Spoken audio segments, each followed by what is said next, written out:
Crime does not pay.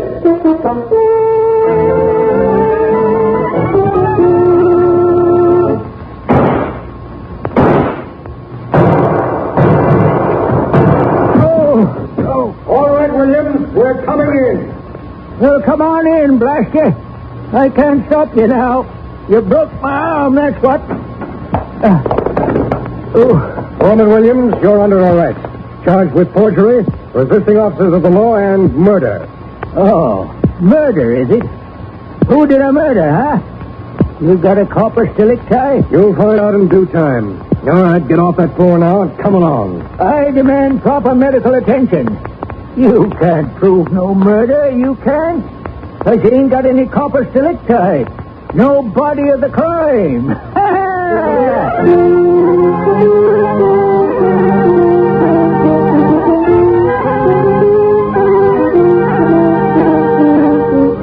In the interest of good citizenship and law enforcement, we present Crime Does Not Pay, based on the famous Metro Goldwyn Mayer series of short subjects. In just a moment, you will hear A Crime, featuring Parker Fennelly.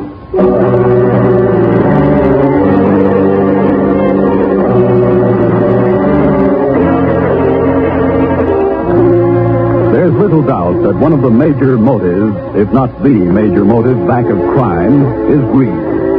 For instance, Norman Williams was a fairly prosperous farmer in a western state at the turn of the century. But Williams, deep in his heart, wanted far more than he had, and didn't particularly care how he obtained it. His neighbors and the good people of the town nearby thought of Williams as another ordinary, decent citizen.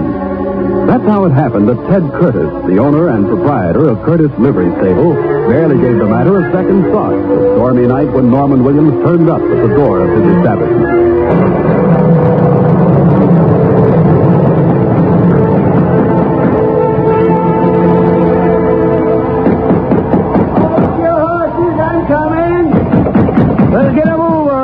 Men could drown out here. All right. What's on your mind? Norman Williams. What you doing out on a night like this? No time for talk, Curtis. My horse took it into his fool head to bolt on account of the thunder. Will you rent me a rig? You ought to be putting up at the hotel. Will you lend me a rig? I'm getting home tonight, storm or no storm. Oh, all right, take it easy. No cause for temper. On inside, you can have the buckboard. That's good enough for a night like this. And give me a hand while I harness up for you.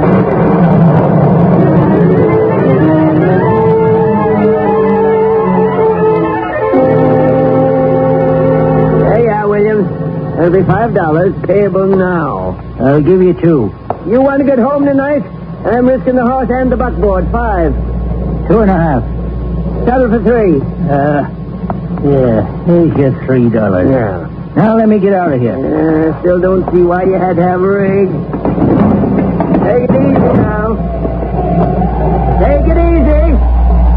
Road's probably pretty bad out your way. I'm driving here. Get up. And don't use that whip cutting your hair short. Nosy Parker, that one. Oh, pull up. All right, ladies. Climb aboard, and here we go. Thank you so much, Mr. Williams. I think nothing of it, ladies. You've gone to a deal of trouble for us. Wasn't necessary, really. Wait a minute. You didn't say you had somebody out there with you? All set, ladies? Get up. Get on. Who is that, Mr. Williams? Oh, just the livery stable fella. He's a busybody. Wants to know everything. I must say, Mr. Williams, you've been to a deal of trouble for two folks you never saw before they came off the train tonight. Well, you're going to be my neighbors, ain't you? Least I can do is take you to your house, night like this. We could have stayed at the hotel. Oh, that old flea bag. Tom Palmer, he owns that. Spends more time being county clerk. And the hotel shows it, too. Is it far to our place, Mr. Williams? Why, just up the road a piece. About a mile past my...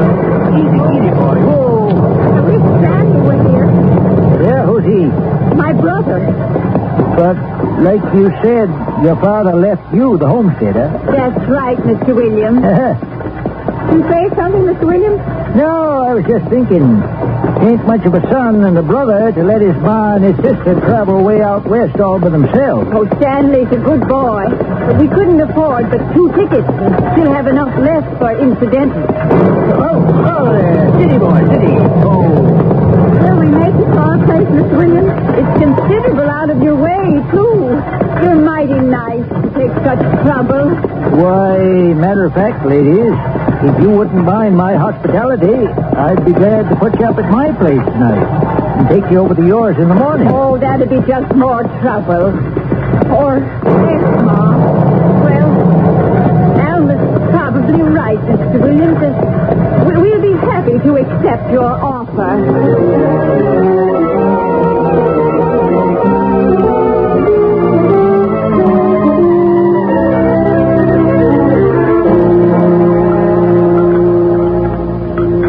I must say, Mr. Williams, you make a mighty good cup of coffee. Thank you, ma'am. You've got a nice place here, Mr. Williams. Well, all you've seen of it, Miss Johnson, is the kitchen. And with burlap bags all over the floor on account of the wet. Shows you're neat, Mr. Williams. Well, I scratched what I've got out of the dirt. You know, this is rough country out here. Soil's none too good either. We heard it was very fertile. Yeah, and you heard wrong. It's a back-breaking job getting a living here. Nothing for a couple of women. Now, unless you sell the place. But if the land's bad, who'll buy? I would. Seeing as how you're my neighbors and all. What kind of a price, Mr. Williams? Oh, I couldn't give you much. 50 cents an acre, maybe? It's not much. Hardly pay our fare back home. Aren't you in an awful hurry to buy our place, Mr. Williams? Just a friendly offer, Miss Johnson. Maybe we should consider it, Alma. It's my land and I'm not selling. Not until I see it, anyhow. Well, nobody else will buy. And if you wait, my offer goes down to 2 bits an acre. You're trying to force a sale, Mr. Williams. All this hospitality is nothing but a come-on. I'm telling you to sell. You understand? Alma, please. And I won't sell. Yeah. What are you writing? Writing a bill of sale. That's good as a deed anytime. From you to me for your homestead. I told you, Mr. Williams, I'm not selling my land. And I say you are. Now, sign your name. Right there. Oh, don't be frightened, Mother. This nasty old man doesn't scare me. I ain't worried about you, young lady. I can take care of you, all right. But you might be worried about your mother. You wouldn't dare touch her. No? Who's to stop me? How do you like this? Oh! You killed her. Oh, no, not yet. Not yet.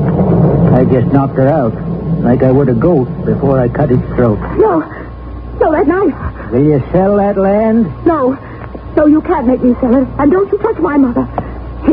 It's not the land. There's something on it. Sure. But not on it. Under it. Oil.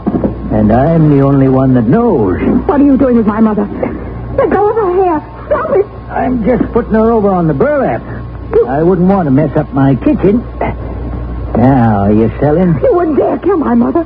What do I care? Nobody knows who you are or where you come from. Your brother, he ain't got the money to get here. And I can forge your name to the bill of sale just as easy as not. Now, sign it. Sign it. I can't. Don't make me. Don't force me to. It's all we've got, please. Stop it, my mother alone. Just you watch.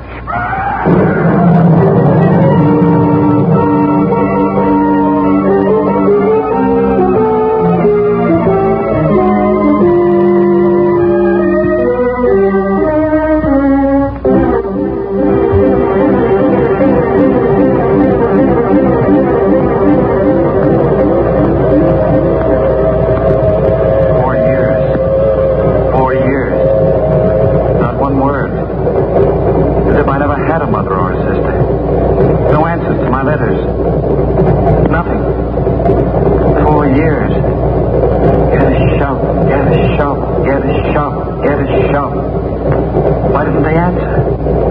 What's happened? Did Alma marry? Did my mother marry again?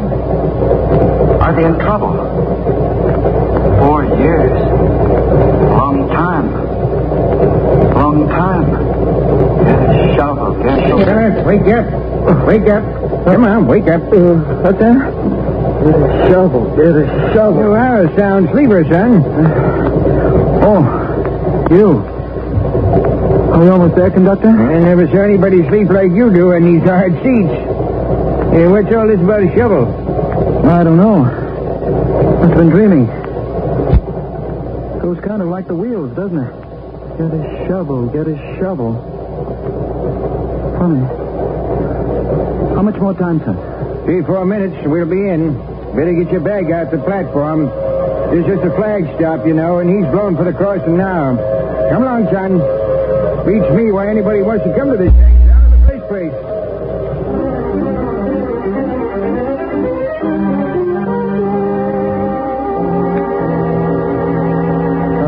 Excuse me, sir. Are you Mr. Curtis? Yeah, I am. Why? My name is Johnson, Stanley Johnson. You a drummer? No, I'm not selling anything. What then?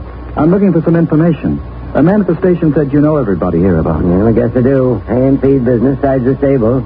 You looking for somebody? Yes, my mother and my sister, Sarah and Alma Johnson. Nobody with that name around here. But there must be. If I don't know them, they ain't here. But they came here 4 years ago. My father left them some land. Around here, you say? Yes. I bought their train tickets myself. What land? I believe it was called the Swenson Homestead. Norman Williams has that land. Filed a deed on it 4 years ago. 4 years ago? Yeah, there was oil on it. Petered out after a while, but Williams turned himself a nice penny while it lasted. 4 years ago? Mr. Curtis, you're sure there never were any women named Johnson out here? Huh? My mother was a small woman. Gray hair, blue eyes. But my sister was tall and very strong. Hey. Now, wait a minute. Then you did know them? And not so fast, son, but I do recollect one night I had a bad storm. Seems like one 4 years ago, though. Go on, Mr. Curtis, go on. Well, Norm Williams got me out of bed, said his horse bolted. I had my buckboard. I remember he must have wanted it bad. He paid $3. Old job went worth more than $1.50. He drove out in a hurry. I remember now. I saw him the light of my lantern and the lightning, and he picked up 2 women who were waiting in the road for him. Was the name Johnson? Well, I don't know. I never saw him again. One was short, another was tall. I guess I remember because I thought at the time it was kind of funny, him paying all that money and letting the women stand out there in the rain. Mr. Curtis, would you rent me a rig and give me directions to the old Swenson Homestead? I'll drive you out there myself and charge you only $2. That's a deal. And could we take along a shovel? Sure. What for? Just a hunch. Something I thought of on the train.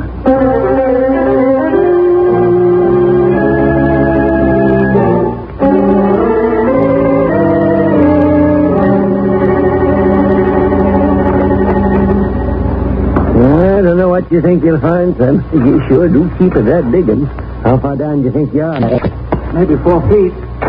Hey, look at this. There ain't nothing but an old burlap bag. Yeah, I know. But look at it. Huh? Looks like somebody's been butchering a cow. So you think it's blood, too? Well, sure. Beef blood. Are these animal hairs, Mr. Curtis? Well, sure must have been a gray-haired cow. With long hair, Mr. Johnson. Hey, you! What are you doing on my land? Wait a minute. Don't tell him my name. Hey!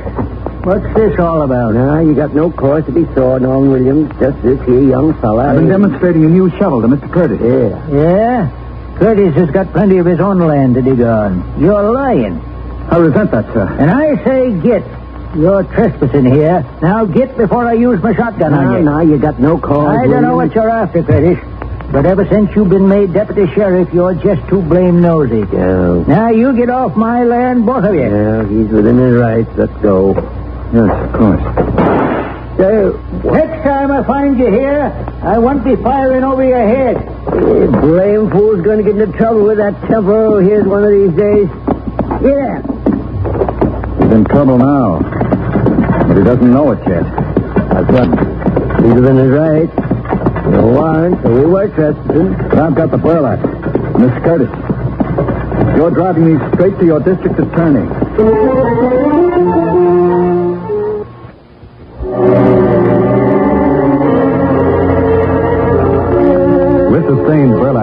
safely under the seat as Henry Johnson and Ted Curtis drove to the county seat. The deputy sheriff brought them in to see the district attorney quickly. That gentleman listened to the story as Stanley told it, and then stated flatly, Curtis, if you weren't here to vouch for Johnson's story, I'd think he was crazy.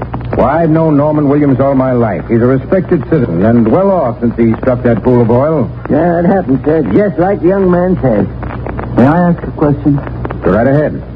Do you remember any of the details of Williams getting title to the Swenson homestead? Well, nothing much. He filed a bill of sale in place of deed, if I remember correctly. Did anybody ever suspect there was oil hereabouts? Oh, from time to time there's been a little. They had a well going over on the Myers place about 10 years ago, and another on the Koroskis. How did they find those sources? Well, I remember about Joe Meyer. He was sinking a well for water, and he got oil. Any surface indication? Well, sometimes a well or water hole will show an oily surface. Could Williams have noticed that on the Swenson property? He might have. Roamed it pretty freely up until the time he bought it. Right after he got it, he was pretty busy, though. He had a big brush fire going there one day. About 4 years ago, too, that was. Brush fire? Now, don't go thinking about murder again, son. I'm sorry. After all, they were my mother and sister, you know. Young fellow, you seem pretty positive about all this. Well, maybe there isn't any evidence. But if it's all right with you, I'd like to examine that bill of sale. After all, I suppose if she is dead, I'm my sister's heir.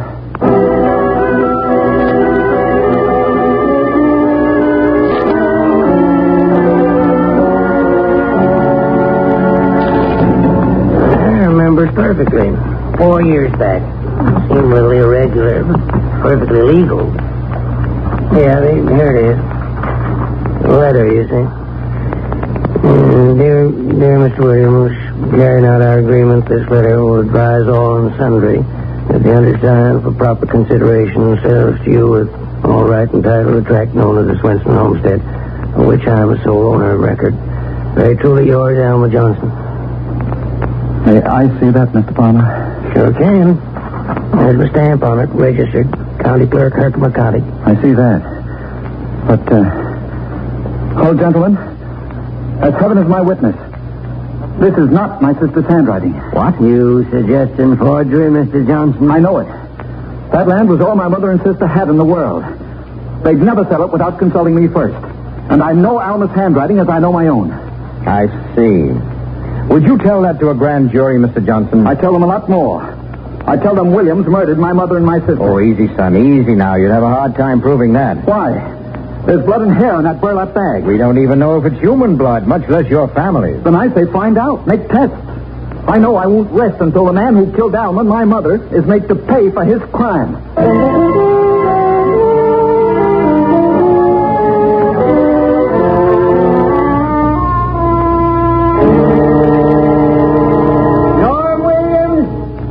You home? What did me? Williams, you in there? Sheriff and me would like to talk to you. I don't want no visitors today. Come back tomorrow. Sorry, Williams. We gotta see you now. Come on out, Williams. Oh, we'll come in. You don't come on my property, Ted Curtis. I got a warrant. We have a warrant. Yeah. Let's see you serve it, Sheriff. All right, Williams. You're under arrest. Hey, come and arrest me. In the house, will they? No lawmen will get in here. Oh. All right, Williams. We're coming in. Come on, Blackie. I can't stop you now. You broke my arm, that's what. Norman Williams, you're under arrest. Charged with forgery, resisting officers of the law, and murder. Oh, murder, is it?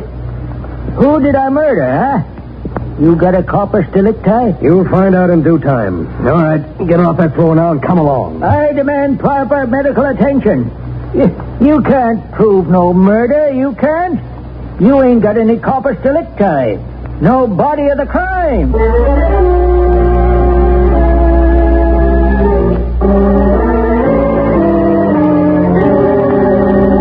Mr. Johnson, you're under oath. You're certain that your mother and sister came to this town to take possession of the property known as the Swenson homestead? I'm positive, sir. My father acquired the property years ago. He willed it to my sister.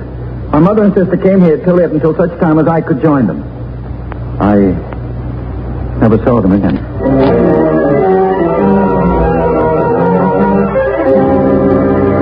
Mr. Curtis, the night of that storm 4 years ago, did you see anyone besides Mr. Williams when you rented him the buckboard? And I didn't know them, sir, but I did see two women by the light of my lantern and the flash of lightning. One was short and elderly, and the other one...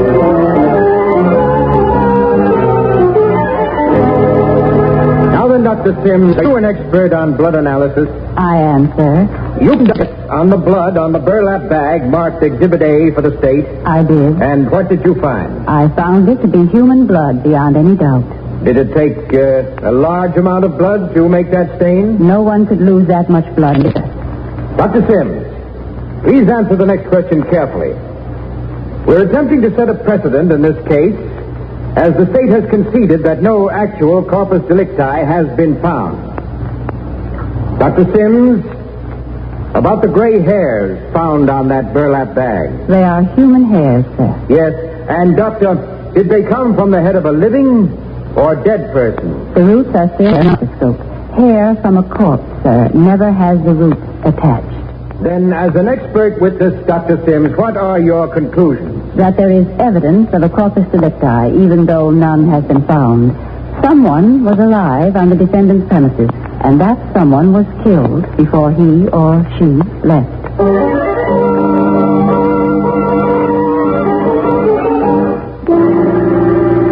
Mr. Williams, answer me this. Did you know the people you are accused of murdering? And did you murder them? I never saw them. I never killed no one. And nobody can prove that I did. But this county is going to pay through the nose for my broken arm.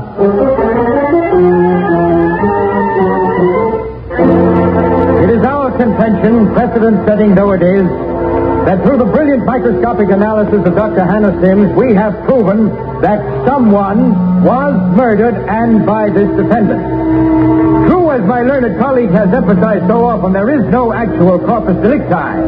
But we have evidence that one did exist, which was later destroyed in a certain brush fire on the defendant's property, if in no other way.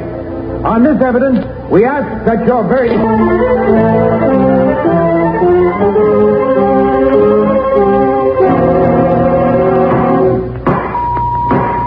Mr. Foreman, has the jury reached a verdict? We have, sir. And what is your verdict? We find the defendant guilty of murder in the first degree, and so say we all. You can't do this.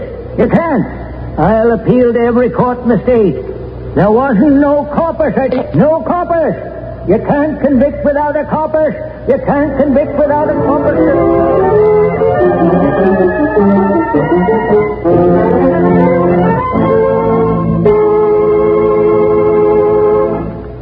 Crime does not pay.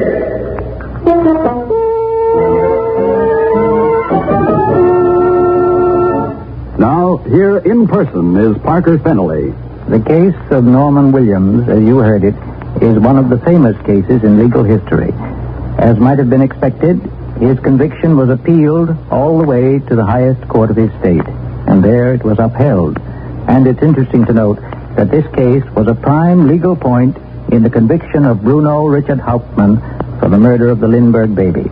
However, to me, it's even more interesting that the wheels of the law were set in motion in this case by a plain citizen, a young man very much like ourselves, who refused to believe that his mother and sister had merely disappeared. Once the law began to move, it never stopped. The truth had been proven in open court, demonstrating once again that crime does not pay. Thank you, Parker Fennelly.